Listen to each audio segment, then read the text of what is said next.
When Lynn and Lorraine Port announced last May that they were leaving on a road trip, it was a unique revelation. Not because they had never traveled in their RV before, but after 38 years of marriage, this would be their last road trip together. His wife really wanted to go on her last RV trip. Lynn is very organized, planned everything out to the last detail. And so he checked on the appropriate oxygen containers to take with them, you know, the stops along the way where there would be hospitals, so forth.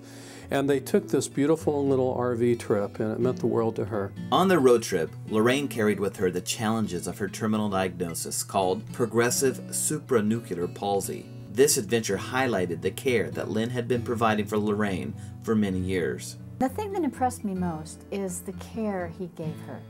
He knew his wife quite well.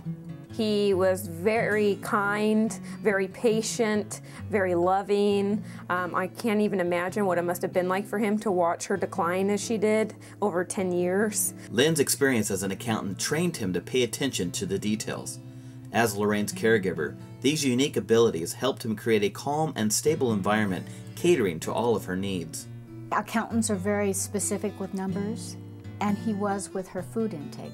He knew how many calories were in each of the shakes, how best to puree her food. But he has one of those types of analytical minds, you know, but it's geared and motivated by love too, toward his wife. And I've never really seen that type of intensified love for somebody like he has, and still I believe has, for his wife. Every detail, he made sure that her hair was combed in the morning, that her nails were done, the nice little things that other people may have missed. Lynn was always trying to learn more about his wife's condition and how he could better care for her. Thus, he began to attend various support groups. During these meetings, he learned that many caregivers burn out, and he was determined not to do this. It was amazing to me. I've never known any caregiver like that has taken such good care of themselves, because you can't take care of anybody unless you take care of yourself. He was always educating himself as to how best to care for her, but also how best to care for himself. Every day he took a walk first thing in the morning around his neighborhood, because that was something that made him feel good. So that's really important, because you can't give from an empty cup.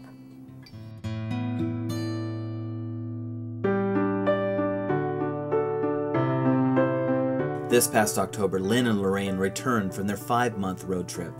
Though Lorraine had physically declined, her spirits were brighter than ever, thanks to Lynn's sacrificial care. She looked a lot weaker and a lot thinner, but you could tell when we talked about the trip, she was smiling, she was happy. Lorraine passed away a few days after Christmas, but thanks to Lynn, she was able to celebrate the holiday with their 2 boys.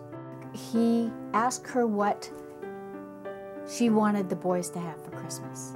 And as I walked in, the whole living room was covered with gifts, and things were labeled as to who got what. It was right around Christmas time when she died, and they had just spent a lovely Christmas together with all the gifts and everything like that.